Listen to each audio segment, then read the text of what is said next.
So let's go ahead and get started with a topic that I taught for a long time, and I wish this was something that I had, thought to teach to my students. And I wish someone had taught this to me when I was a student, because it's really important. If you think about all the years that you are a student, at least 13, kindergarten to 12, plus some more in college, you could easily put in 17 years of or more being a student, and thinking about how much time you spend actually taking tests. And it starts to make sense that we should learn this, and it could help us. Hopefully after today you'll feel like you have some more skills and tools to help.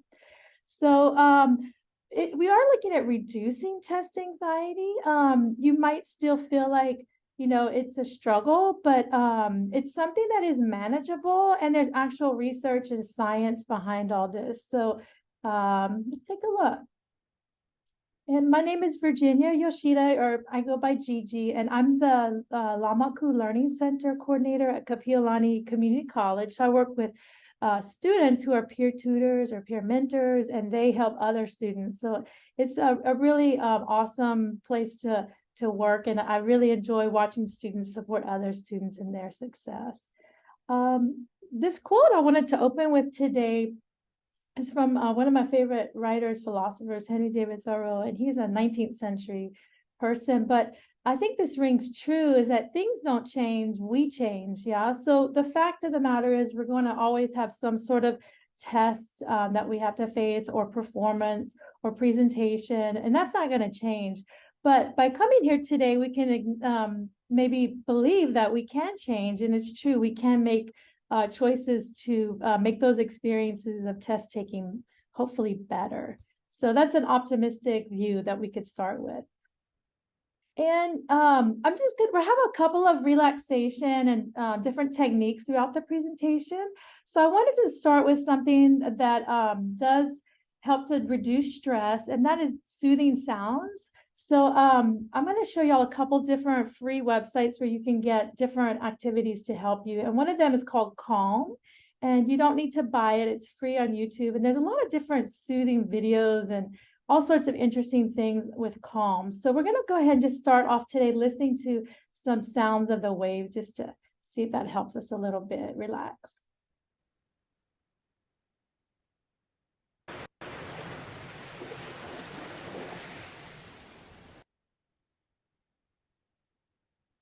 Okay, it stopped. Okay.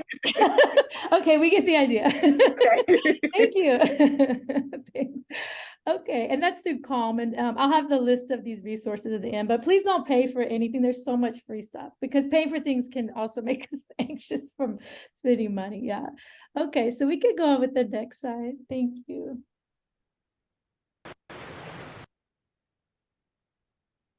So our goals for today, there's basically three goals: understanding a little more of why we have stress responses and test anxiety specifically, and knowing more of the why helps us.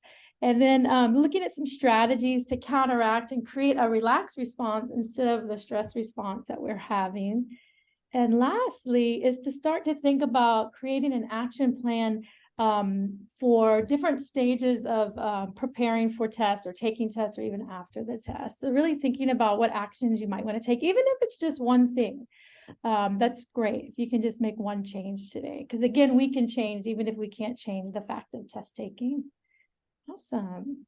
So just real quickly, sorry, Tasha, there's a lot of clicking as it gets to the next. Yeah, thank you. So looking at anxiety, we hear that a lot, and we wonder, is it just me? Yeah. And anxiety is that feeling of something that's imminent, that's going to happen, and we're uncertain, and it feels like a threat. Yeah. But if you feel this way, it's not just you, because there's quite a bit, almost half of students feel some level of test anxiety. And if the last bullet isn't an eye-opening statement, I don't know what is, because it's the most common impairment, so obstacle for students from grade school through college. And then Tasha had just mentioned that even her parents, like returning students, so this is a human thing that happens to us when we have that pressure, and we have that anxiety, that fear of something that is going to be a threat to us. And that's based on stats. Yeah. So it's not just you. There are lots of folks who feel this way, including myself and probably other people here. We're going to take a watch real quick at a kind of an intro to the biology. It's pretty simple, but it's the biology about our amygdala and what happens in our body when we perceive a threat. So we can go ahead and click on that and we'll just take a quick look. You know what anxiety feels like. We all do. Everyone experiences anxiety in some way or another. It's something that connects all of us together. Why we feel anxiety and what it really is, that may surprise you. Without anxiety, we'd all be in serious trouble. As soon as your brain senses you're in danger, a little piece of it, called the amygdala, kicks in. It gets your body ready to react. That could mean fight, run away, or shut down. It's called the fight, flight, or freeze response. This reaction goes back millions of years to our distant animal ancestors. Animals whose amygdalae were more sensitive to danger were more likely to stay alive and off the menu. Over millions of generations, this developed into the system we all know as anxiety. So you see, anxiety itself is not all bad. But when there's no immediate life or death threat, and your amygdala keeps telling your body that you're in danger, that's when anxiety becomes a problem. Your amygdala doesn't know the difference between getting eaten and public speaking or failing a test. Human society has only existed for a relatively short time. It's messy and complicated and confusing, and our amygdalae just haven't had time to catch up. So sometimes, when we're in uncomfortable situations, our brains misread the risk and overreact. Our hearts beat faster and we breathe heavily, pulling more oxygen into our bodies. The muscles in our arms and legs tense up and fill with blood. Our skin perspires to cool us down. This would all be great if we needed to fight or run, but instead, we just feel tense and sweaty. Sometimes our minds go blank and we feel like we can't move or talk. That would be great if we needed to hide. Instead, we just feel stuck. When things trigger our anxiety, sometimes we try to avoid them, like our ancestors avoiding a predator. But that can cause problems when those triggers are important parts of life, like going to school or meeting new people, things that won't just give up and go away. So how does knowing all this help? Well, it starts with remembering what's really going on. There's nothing physically wrong with you. It's just your amygdala trying to tell you it thinks you're in danger, even if it gets confused about how much danger you're really in. Understanding why we feel anxiety is an important step in learning to manage it.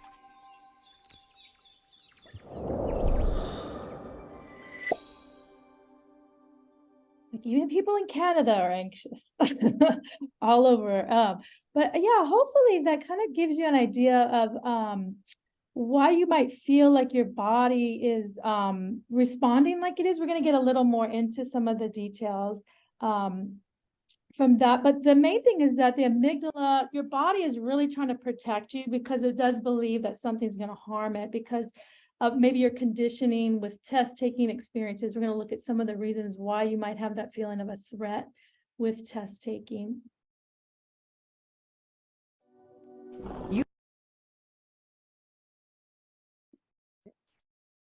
Just trying to get. Oh yeah, I think it's you might just have to close that. I think the slides are just on the other tab. Sorry. Okay. Yeah, that one wasn't embedded.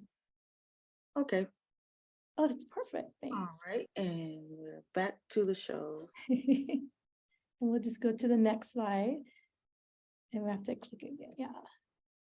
Okay. Thank you. So some of you might be in physiology classes. You might have seen this maybe in another context, but basically our nervous system is automatic in a sense, and it controls so many parts of so many functions in our body. And there's two nervous parts to it, and the first one is the parasympathetic and the other one is the sympathetic. And if you look at these boxes on the side, we'll start to see what happens when one system is in use or the other, when one's taken over, the other is taken over. During test taking on the blue side, we start to feel our body might, if it perceives a threat, these kind of actions start to kick in, and the sympathetic nerves are really taking over. Yeah. So we might start to see some of these physiological reactions, and some of these could make you more nervous, right? If you have an increased heartbeat, that could even provoke more anxiety because you start to worry about the heartbeat. Why is it getting faster? And that could speed up the heart rate. So some of these things are a bit of a vicious cycle physiologically, but we start to see that the sympathetic really kicks in to protect us, to fight, flight, which is, run away, freeze.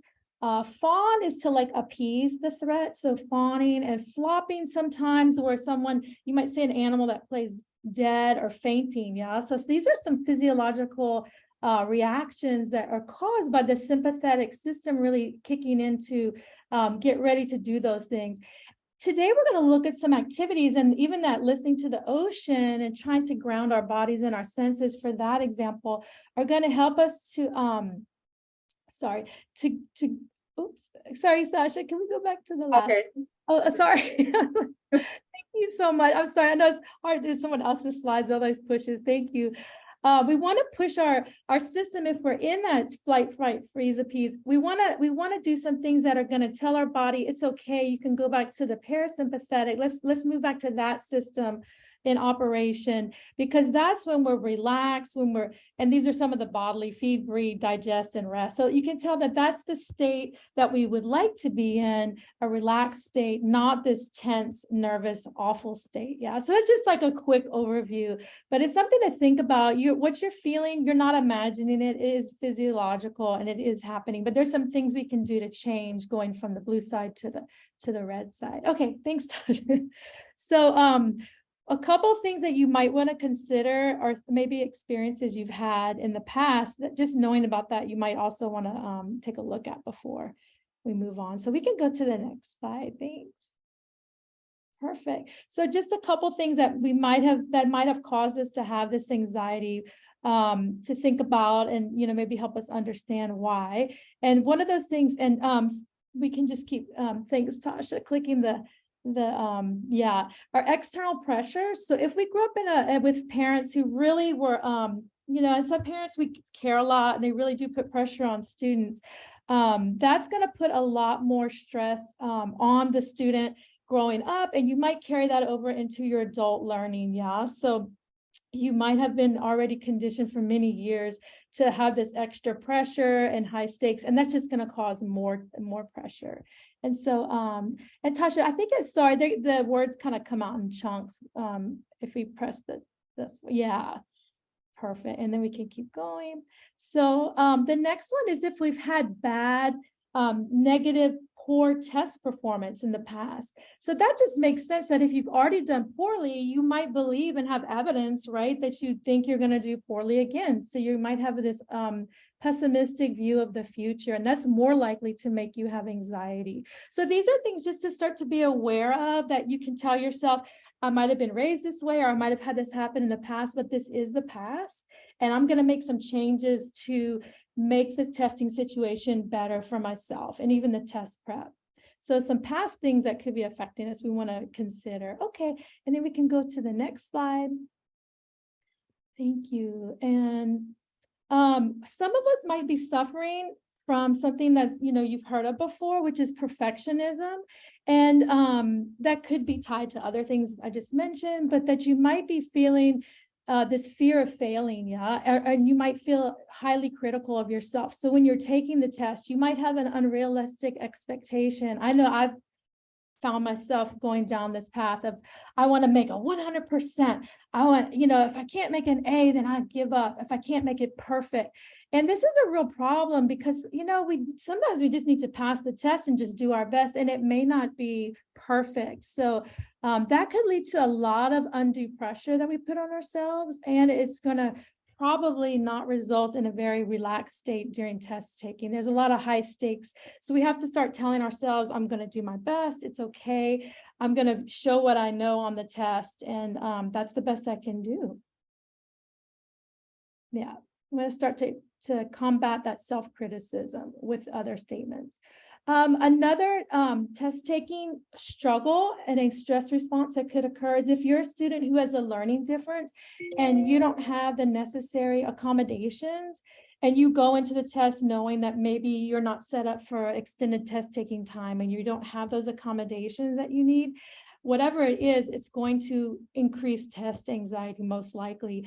It could also be that maybe you're something that's maybe not so formally documented, but maybe you're a student who your body might run cold and you're going into a testing situation where the room is really cold.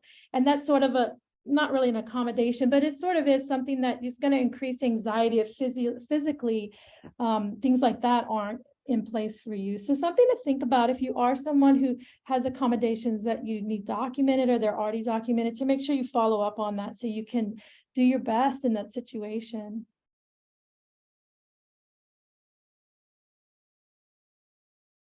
Okay, and of course, lack of preparation. I mean, I want to make that very clear today that no matter how much waves you listen to or breathing you do, if you're not prepared, I mean, obviously you're not going to be doing your best and feeling your best for your test taking scenario. But procrastination is really an issue that we want to head off at as early as possible and start to chunk and prepare and really map out our test taking preparation in a realistic way and set goals so that we're not coming into a test unprepared, because that's going to be the easiest trigger, for anxiety. And lastly is a fear of failure. So sometimes we might be linking how well I do on a test equates to how worthy I am as a human being. And that's a huge pressure. So I'm just, worthless if I don't do well on in my classes and on my tests. So we want to try to tell ourselves, this is a test and I'm going to try my best and I'm going to prepare and I'm going to do these things to help myself. But it doesn't mean if I don't do an amazing job on this test that I'm some kind of, less of a human being. So we all have intrinsic value and you're an important, special individual. And we don't want to put that extra pressure on ourselves. We're like, I'm just a loser. I'm nothing if I don't, make certain grades. Yeah, and that all leads to greater anxiety. So this, thank you, Tasha, for all those clicks. Just as a reminder, what our body is perceiving, like the video mentioned, it's something that's residual from our evolution, right, to protect us from a threat. But when we feel like that sympathetic system is really taken over and we're going to fight and run and our life is on the line, we start to perceive anything like it's a tiger instead of the actual threat, which is like a kitten that might scratch or bite. But most things aren't gonna, most things really are not gonna be the perceived things. They really aren't, as like they seem to us. And so the test feels like a tiger. It feels like it could feel like it is life or death when it really isn't. So these are just things to kind of give you some background thinking to do about if you are feeling this way. This is some of the physiology and some of the reasons that our body might be reacting as if it's under great, threat, and it's really not. But there's some things that we can think that, but there's some things we can actually do with our body to just make our body know that. So something to consider. So we're going to go on to the next slide. And so even if we know that stuff, we might still react, right? Yes, I know it's not life or death, yet my heart is still racing. I know it's not life and death, this test, but I'm breathing real quickly and I'm getting sweaty and I feel like I'm going to faint. So we might not be able to just rationalize ourselves out of things, but what we want to do is to do some other actual changes in our behavior and our actions that can make a relaxation response to really counteract the stress response. So let's take a look at some of these in all these different areas. So we're going to do a finger count breathing.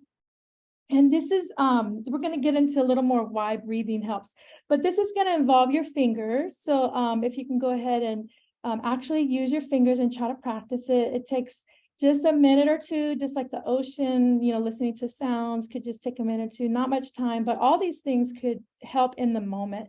And Tasha, for this one, it is going to jump to another screen and then we'll listen to it there. So sorry, there we go. So if you can get your hands ready, we're going to go ahead and try this. Finger count breathing. Sometimes it's good to slow down. Finger count breathing helps us do just that. With finger count breathing, we commit to taking 4 nice, slow, full, easy breaths. We use our fingers to keep track of the breaths one by one. To practice finger count breathing, you'll sit in a comfortable position and close your eyes if you like. You can also practice this with your eyes open, so it's easy to do this breathing exercise anywhere, anytime. Let's begin. Breathe normally. On one hand, bring the tip of the pointer finger to touch the tip of the thumb. Breathe in for a nice, slow breath. Holding the finger and thumb in place, breathe out for a nice, slow breath. Next, bring the tip of the middle finger to touch the tip of your thumb. Breathe in for a nice, slow breath. Breathe out for a nice, slow breath. Now bring the tip of your ring finger to touch your thumb. Breathe in for a nice, slow, relaxing breath. Breathe out for a nice, slow, easy breath. Bring the pinky to touch the thumb. Breathe in for a nice, slow breath. Breathe out for a nice, slow, full breath. You can repeat this if you like, starting again with the thumb to pointer finger to do 4 more breaths. Now that you've done this breathing exercise, notice how you feel. Awesome. So if in the chat, you could just put a few words or a word about how that was for you, or how did you feel doing that? Thanks for sharing that.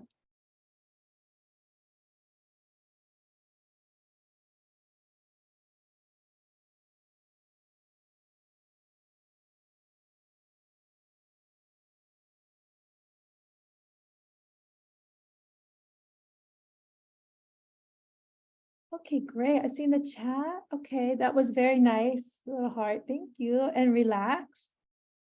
Feel like I'm able to clear my head. And it redirects my focus on the body instead of the mind. Nice. Thank you all. Oh, it was easy to do. Yes. I picked some super simple stuff because simple stuff works, and complicated stuff can work too, but why not go simple, right? Why not start simple? And these are things I'm imagining if we were in a test in a room somewhere in a testing situation, we could easily do this in our minds. Yeah. And as someone mentioned, taking you back to the body can start to make us our minds stop maybe racing a little bit and imagining some of catastrophic things that could happen if we fail this test. And it gives us something to sort of distract. And the breathing, as some of you mentioned, you feel more relaxed. The breathing is telling our body, and I'm just going to go simple with the tiger. It's not a tiger because now the body's breathing slowly. So that's telling my system to calm, that it's things, there isn't a threat because now the breathing is slowed and it's starting to slow down some of the other processes and sort of override or send a new message to the body. So it's so funny how we think about testing is so much in just the mind, but the body is really, really a big component of this whole experience. Yeah. So thanks, you guys. I have this linked at the end of the slides too, so we can share. Thanks, Tasha. So I think this one, yeah, we can go on to the next. So one thing that we hear a lot of is practicing self-care, and getting that sleep before a test helps to contribute greatly to a relaxation response, and deal with anxiety more easily as best we can. So of course the brain function, we need the sleep, but it's also that anxiety to lower that. So if possible, try to get 7 to 9 hours. It's really tempting to cram and try to stay up, and we might be nervous, so we might not want to sleep, but if you can even do some breathing and try to, get you calmed down to sleep, that's going to help you a lot with that coming into your exam. Most studies show that you're not going to retain much of the last minute cramming anyway, so it's better to get your sleep. Also self-care, eating something that's going to help you with focus and attention. So nutritious meals with proteins and other good, things in it. Probably want to stay away from sugary things that could spike some of the kind of nervousness, and also water for staying hydrated. The last bullet's hard to do because we want to maybe, have some coffee or chug an energy drink. But there's a real problem with caffeine because it tends to get into our system and could speed up things like heart rate. And we might start to see the heart rate as being part of that system reading a threat. And we want to stay away from that rapid kind of jittery feeling in our heart. Yeah. So I would, if you can avoid caffeine, because it can really irritate the system that way. So these are all like these self-care things. And self-care isn't selfish. So however you need to take care of yourself, please do so. Just a reminder. So oops. We're going to get to this though. Thank you. Thank you. So we just did some focused breathing, and the next video is going to show us a bit more about the deep breathing, and she's going to talk a little bit more about why deep breathing, when we push out our belly or our stomach, is important. But there's some other things you can do to stay mindful during a test, to have some physical, or even while you're studying for tests, to have that physical relaxation response kick in. One thing is that this seems strange, but to tighten up different muscle groups, because those muscles tend to get, if we're nervous and anxious, they tend to get tense, but you're going to purposely tense them, but then relax them. So again, it's kind of overriding that stress response. So you could pick anything you want. You could do your shoulders. That's something that people like to stretch out, but you could just tense up your arms. If you're in a testing situation, and maybe tensing your legs, or, your calves, something like that, real tight, and then let them relax. It tends to help the body with some of the calming. Yeah. Another easy thing to do is close your eyes and count up to 10 or back to 10. And again, that's going to just reset whatever physiological negative response you're having to stress, and kind of like get you refocused and start to reset your system to a more relaxed state. So with that, Tasha's going to help us with this next video. This is from you can get this for free through YouTube. This is from Headspace, and it's a breathing video, and it's going to get into a little bit of the deep breathing. Thanks, Tasha.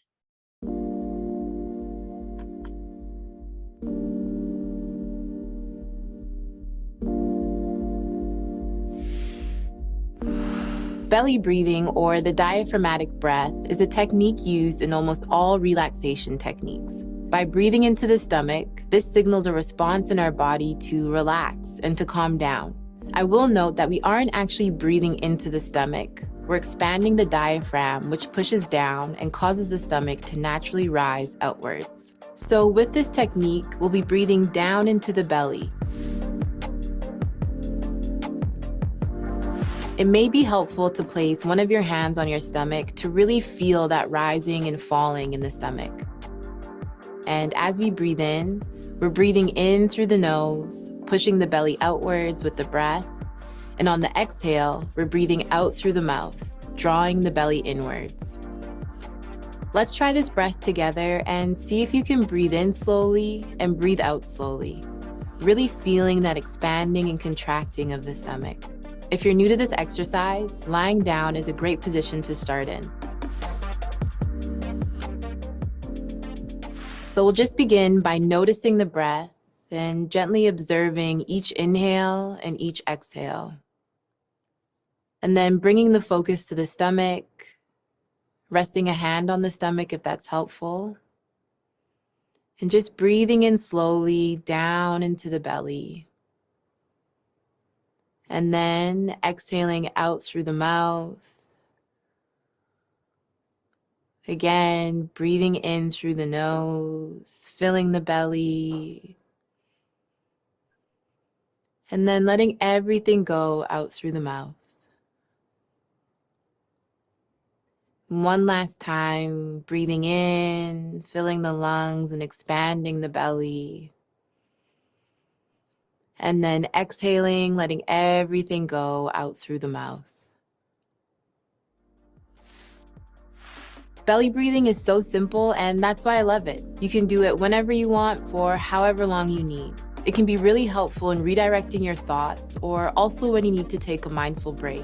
I like to use this at the beginning of my sitting meditation practice, taking 5 or 10 deep breaths before I settle in. And you can really feel the mind starting to slow down with each and every breath.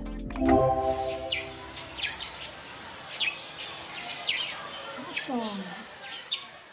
Thank you if you were able to practice that. If not, and you want to try later, you will get the links. And this is again from Headspace. They have a great library of free things. So real quickly in the chat, if you all could go into the chat and share with each other, we can all share a little bit about something that helps you. I mentioned a few things already. But something that helps you to create that relaxed response if you are feeling anxious, something that actually does work for you. It might be something we've already mentioned. There are lots of different things that work for folks, and everyone's a little different. So in the chat, if everyone could please jot down something that, again, is a technique or something that you've tried that actually has helped you to feel more relaxed.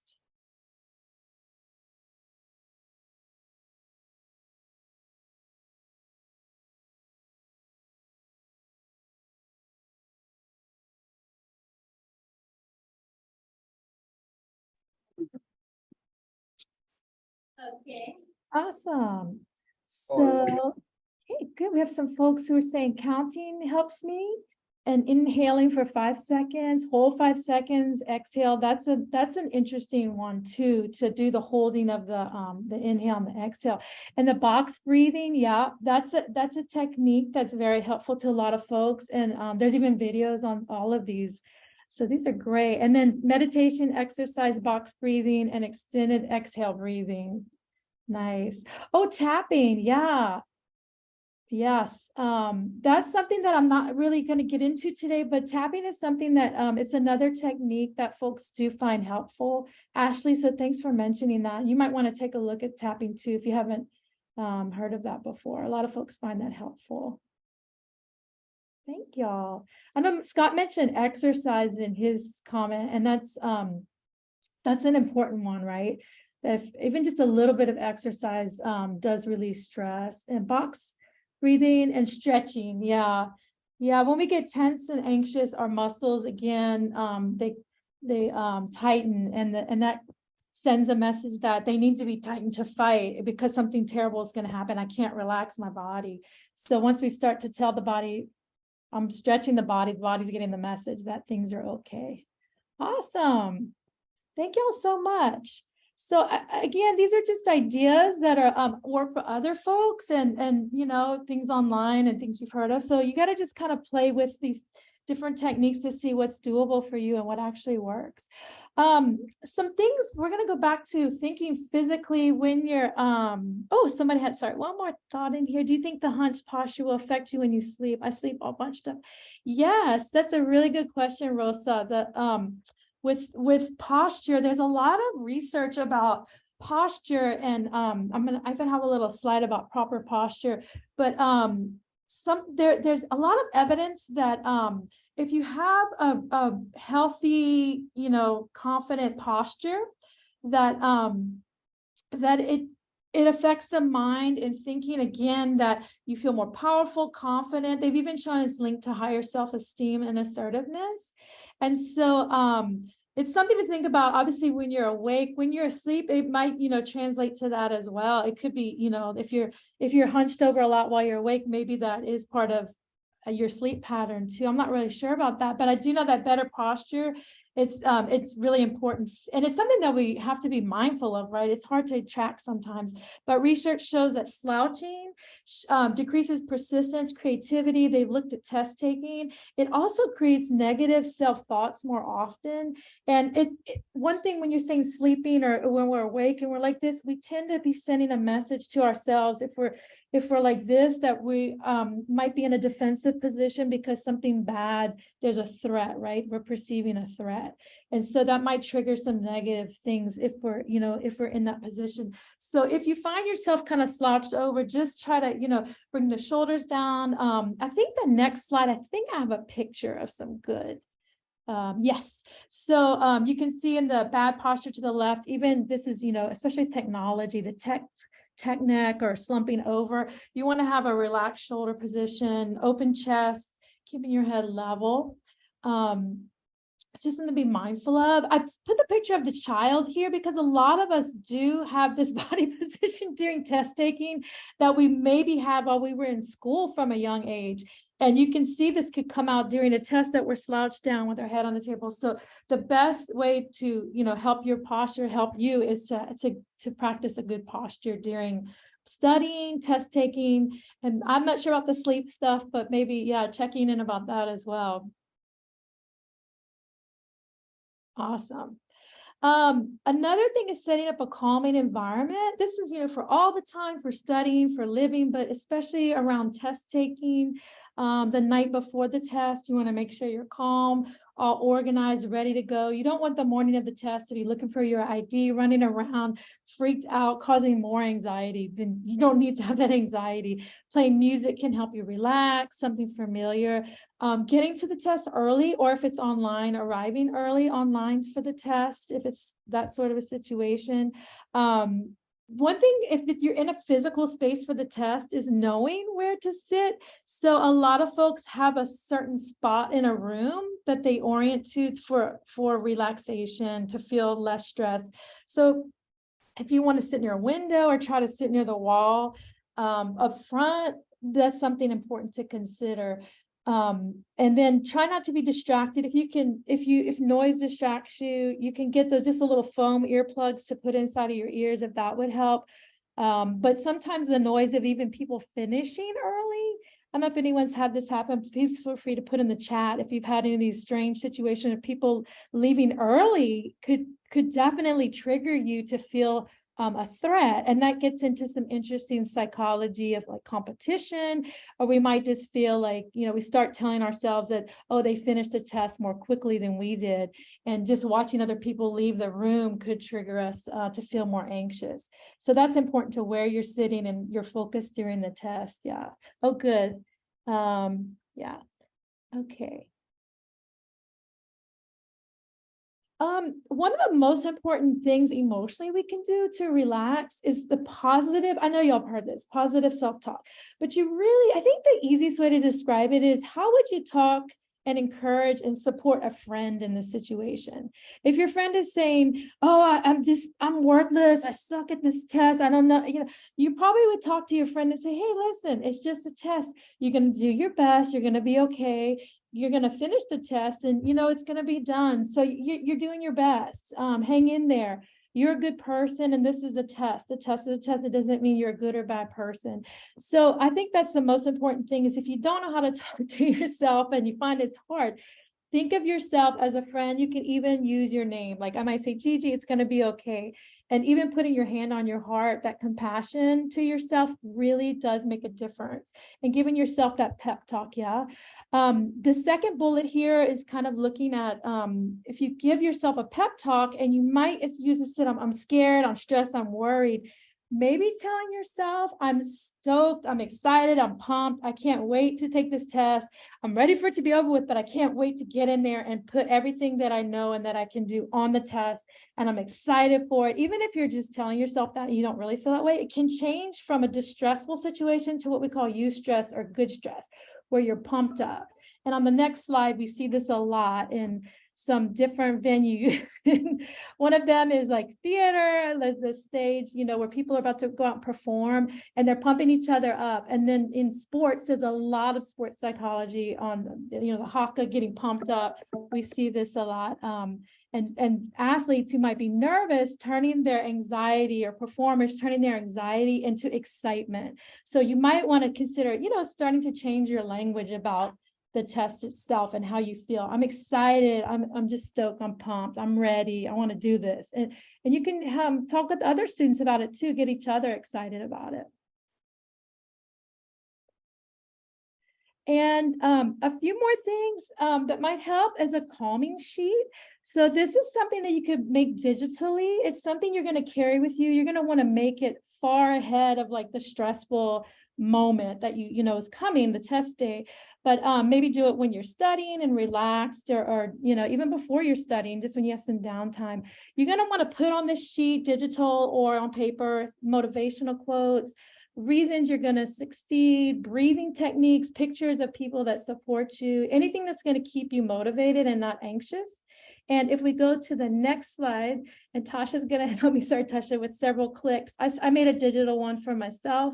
So first I put this scene down. It's very relaxing to me. And then I started to just lay down happy little pictures, some motivational quotes, and even some little reminders to myself of some breathing techniques. So that I could always turn to that if I get stressed out as I'm waiting to take the test, or the night before the test, things like that. So I highly recommend this. It's not my idea, but I've read some different research studies on this, and this physical, tangible focal point can really be helpful. This is fun to put it together. I enjoyed it. And emotionally, oh, thank you, Rosa. Emotionally, when you're in the test taking scenario, or if you're studying, and you start to find you're just, thinking about that everything seems like too much. And again, you start to have that self-talk. It's just saying, I'm going to work on number 1 at once, or I'm going to work on number 3 now. And really like staying focused on one, like, I'm just going to take one task at a time. I'm going to study one chapter at a time, or I'm going to study, these words now. And, you're just there to complete your study session or complete the test. Again, the realistic stuff, try not to, try to tell yourself, it's okay, I'm going to do the best I can do. I've done my best to prepare. If that's not true, you can tell yourself, I've done some preparation, be honest with yourself. And I think next time I'll prepare more, but for this test, I've prepared this much, and that's going to be what it is. And finally, try not to compare yourself to others in the class. That's hard, I know, sometimes, because it does feel in a threatening way, like maybe a competition, or maybe I'm not measuring up. So I'm going to do my best. And you another thing is to, in your mind, wish other people that they do their best too. Then they're no longer competition if you feel that way, because that can feel threatening. You have some stuff in the chat. I was going to check it real quick. Oh, thanks, Scott. Yeah. Okay, and these are just some ideas for what to tell yourself. So if you're sitting in your seat and you're waiting to take the test, and you start to feel a lightheaded, floating feeling, like you're kind of like, starting to reel, you start to spin out of control with anxiety.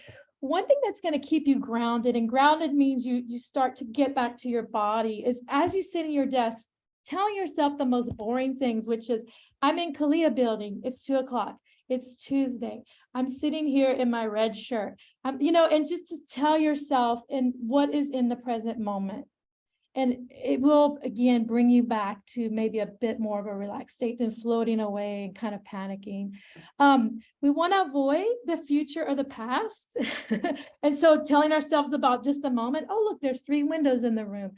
Oh, okay, the clock, there are 3 minutes on the clock after, it's going to keep us going, bouncing back and forth between the future and the past. And sometimes that's a really good thing to do, especially if we're like, I have to get an A or I won't have the GPA, and then I won't have a job and I'll never have, or the past. Oh, I've always done terribly. If I'm just sitting there looking at, oh, look, someone carved their name on the desk, I don't have time to think about these other things. And then, of course, the positive.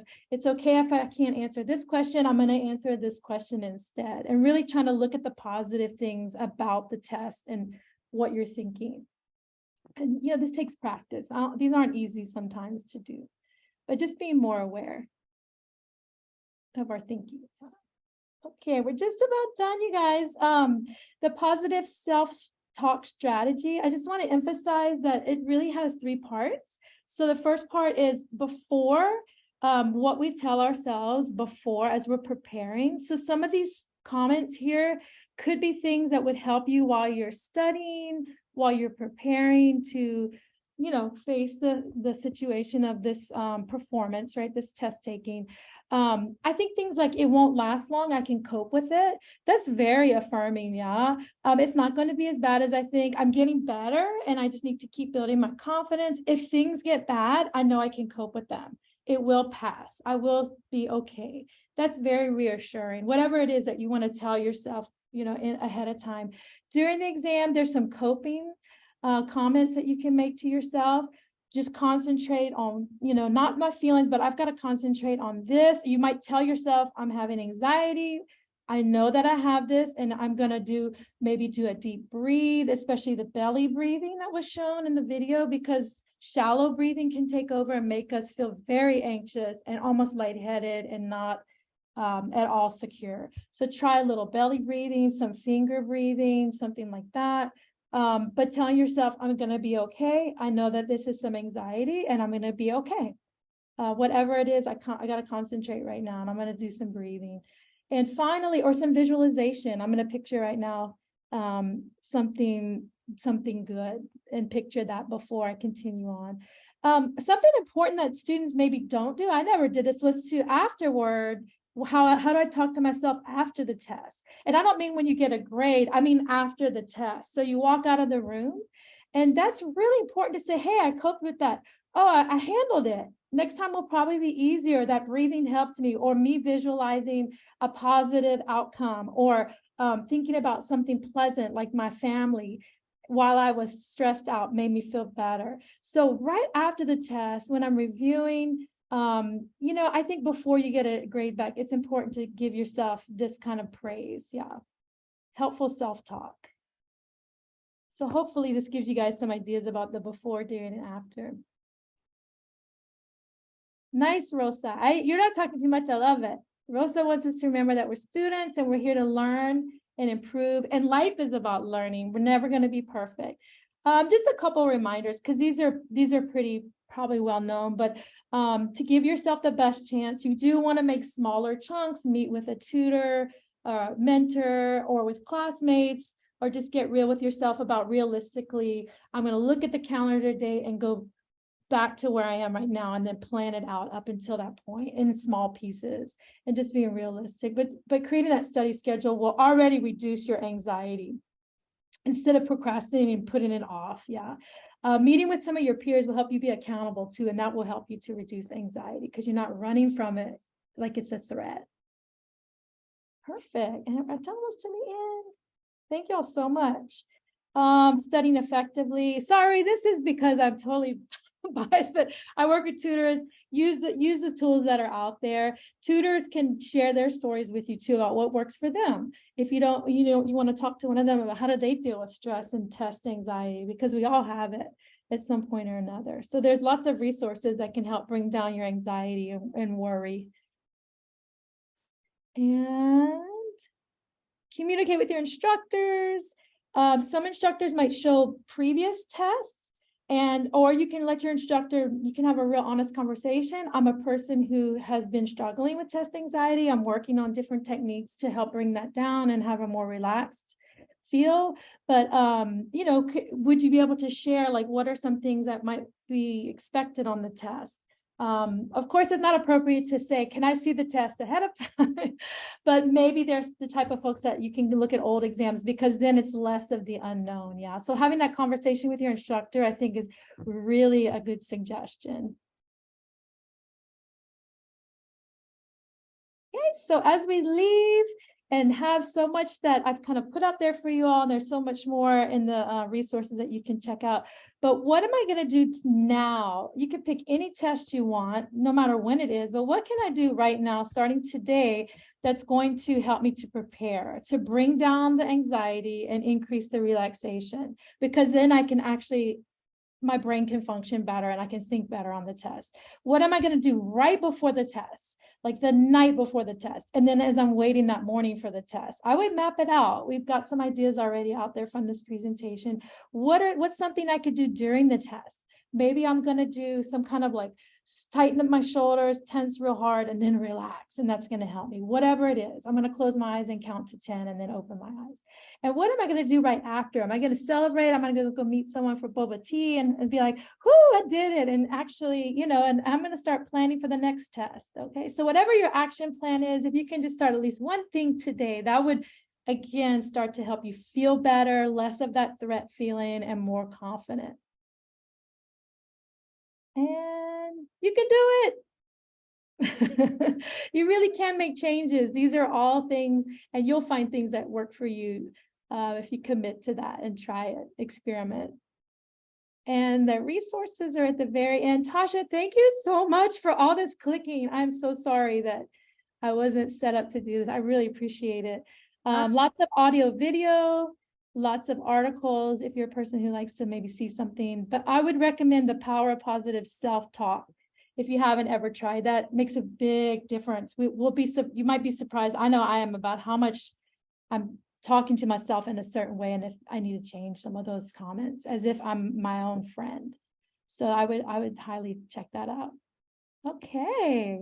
Thank you all so much. That was very busy lunch break. Does anyone, if I can stay and listen if anybody wants to talk story, or and we will get those slides to you all.